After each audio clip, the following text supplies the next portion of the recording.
vegan Karen assaulted me in a supermarket for buying meat. So I said something unforgivable. Am I the a-hole? On Sunday afternoon, I was shopping at the grocery store around the corner from my house. I don't want to say the name because I'm worried about this getting on social media, and I'm almost positive I saw people filming with their phones. So there might be video of this somewhere. Also posting from a one-time use account for that reason, but it's a national chain that's focus is affordable health food. Think Whole Foods with bigger variety and way cheaper prices. Hey, I want to shop here. Because of this, I know a lot of vegans and vegetarians shop there, but this place has a full butcher shop, fish place, and deli counter. It has vegan products, but is not vegan, to put it succinctly. I was in the soup aisle and I was checking out the bone broth when I hear something from behind me. Thinking back, I think she said something like, "You should eat meat. It's murder." But I honestly didn't hear her, so I turned around and said, "Thank you."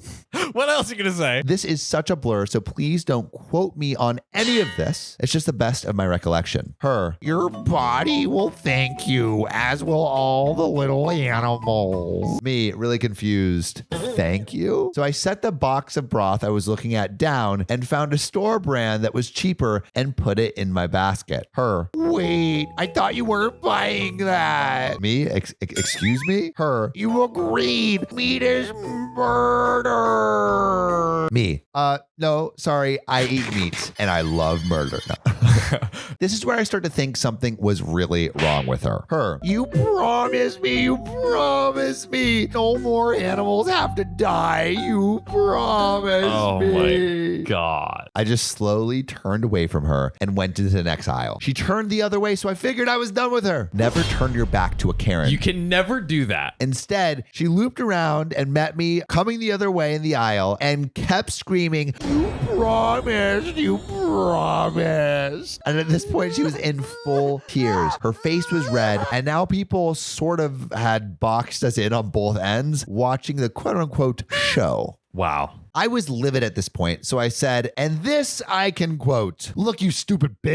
I don't promise anything. Leave me the F alone." And with using that word, I turned the crowd from being somewhat sympathetic in me dealing with a crazy person to me being an extreme asshole who was calling her names. This is a tricky flip-flop situation here. It's a tricky one. You know, the crowd is with you until they're against you. Yeah, you got to know how to work that crowd. That's right. Just some stand-up comedy. That's right. She collapsed in a heap, and I tried to excuse myself through the 4 to 5 people at the end of the aisle. I was shaking because I don't enjoy confrontation, and I just set my basket down and went to the Safeway down the street, but was a bundle of nerves the rest of the night, and I'm still dealing with it. I have no idea what came of that woman. The look of those people's faces is haunting me, and I'm praying this doesn't end up on YouTube. Well, I mean, I guess the story of it is. The text. And I feel awful for what I did. So, am I the a-hole? I want to know, John, what you think. I also want to know from the audience, have you ever had some crazy encounters with Karens or vegans for that matter? Or are you a vegan yourself and want to curse some non-vegans out in the comments? Please do so. Please. Fight.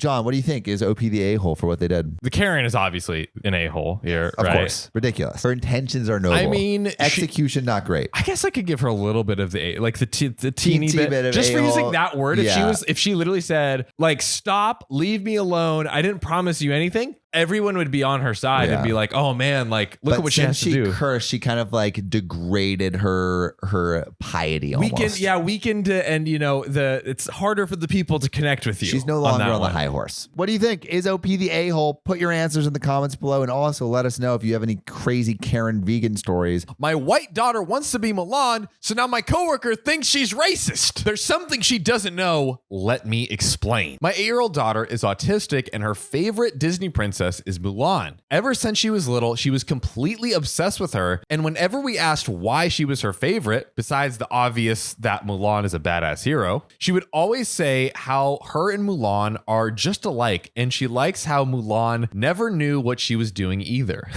Aw. I don't know if that's like a diss or like. This is in reference to the beginning of the film before Mulan went off to war in disguise when Mulan sings the first two songs. And the first bit, she seems a bit out of sync with everyone else. And the second is Reflection, where she sings about the need to fit in and how she doesn't think people will like the real her. Oh, that makes it so much cuter. My daughter has always struggled with making friends and fitting in with the other kids at school. So Mulan's journey of eventually finding her path really sticks with her. That being said, I can understand how it can sound when my daughter, who is not Chinese or of Asian descent, says that Mulan and her are, quote, just alike. But because I know the context, I didn't see anything wrong with her wording it like that. However, I took my daughter on a play date with one of my coworkers and her daughter, and the subject of Disney princesses came up. My daughter, of course, used the opportunity to talk about her love for Mulan and their similarities, and my coworker gave me a funny look. The stank eye. She's like, what? After the two girls went off to play,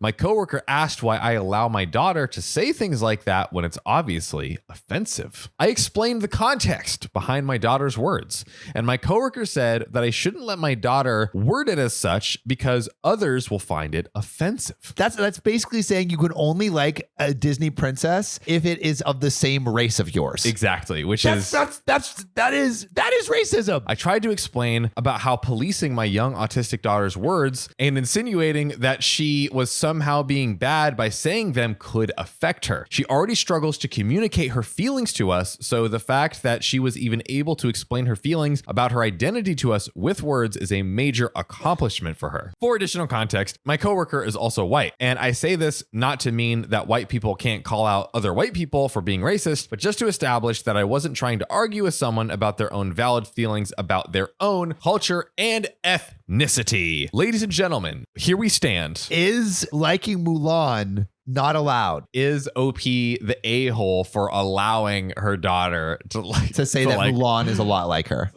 No, not at all. OP is not the a-hole. Not at all. Also, this is like I feel like it's the circle back around. There's a certain brand of white person that desires to be woke. And I think intentions may be in a great place. Yeah. But the desire to be like woke and on the right side of trying to be super empathetic. Yeah. And I think, again, I want to like hopefully it's not just like virtue signaling or whatever, gatekeeping, but like from a valid desire, trying to like understand this, like trying to like be empathetic is just saying dumb.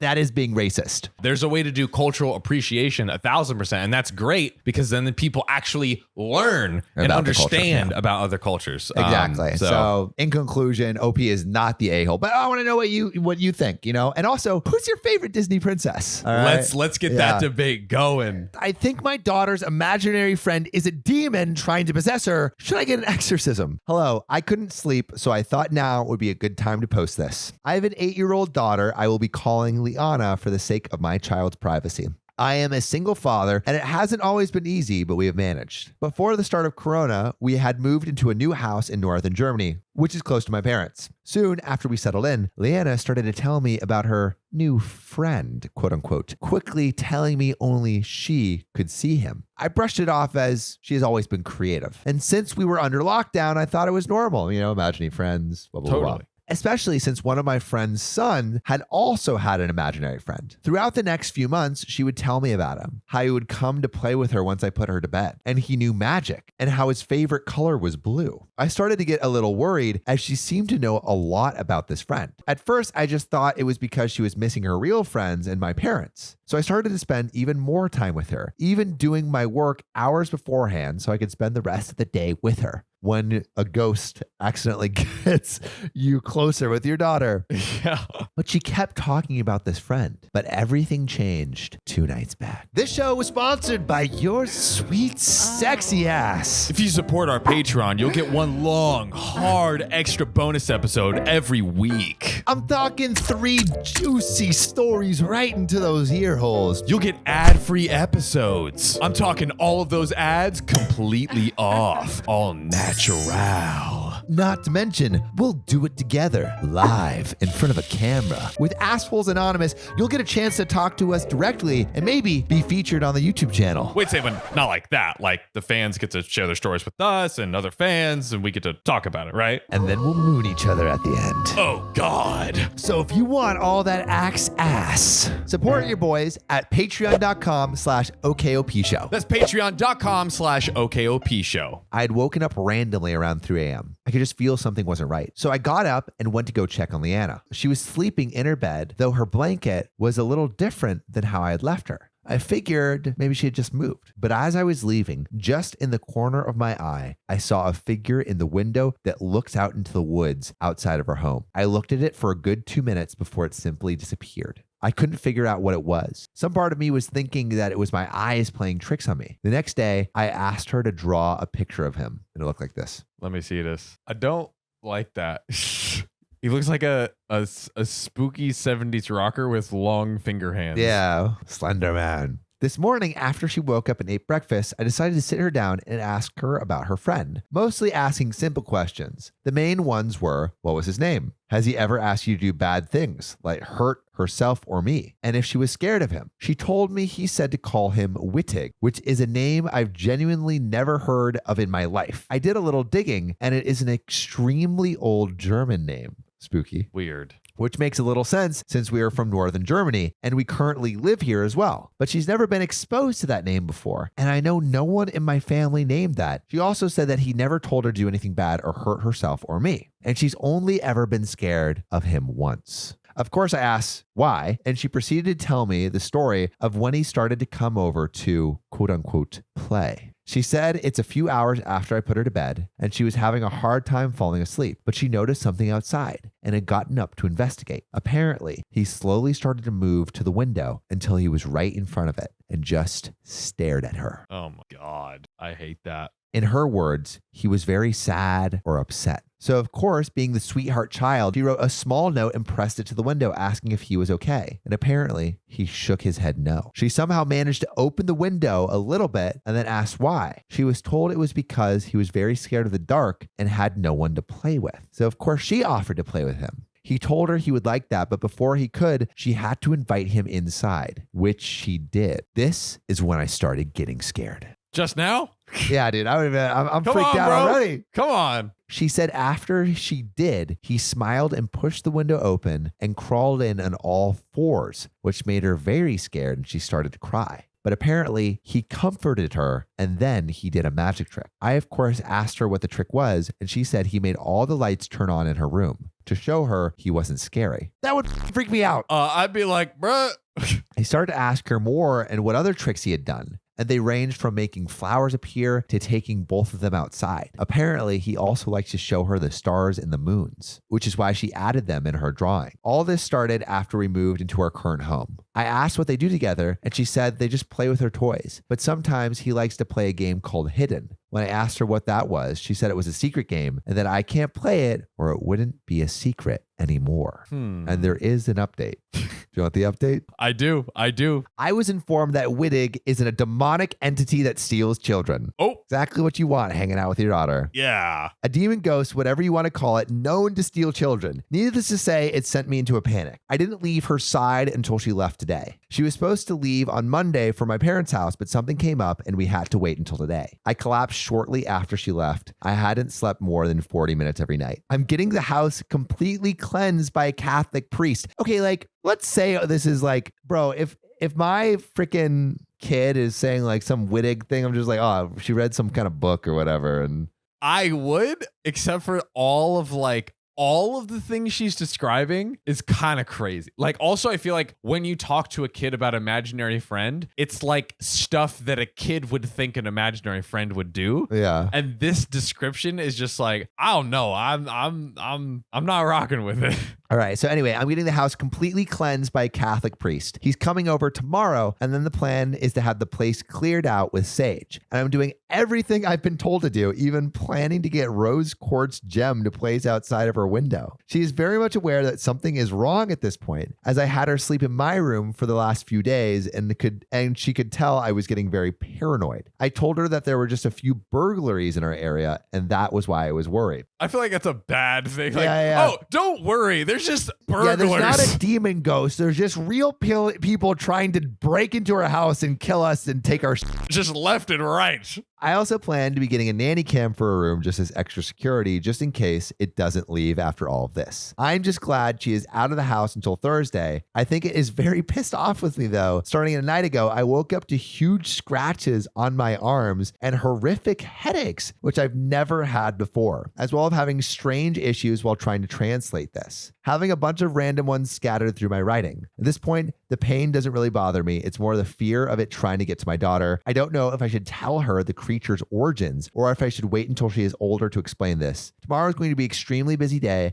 as I also plan to go to a crystal shop and just ask what crystals would be best to protect her. Okay. Ooh. Sounds creepy. Uh-oh. Bro, I don't fucking believe this shit. I don't believe it, bro.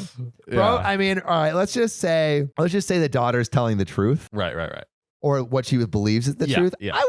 I wouldn't be like, oh God, gotta get a Catholic priest.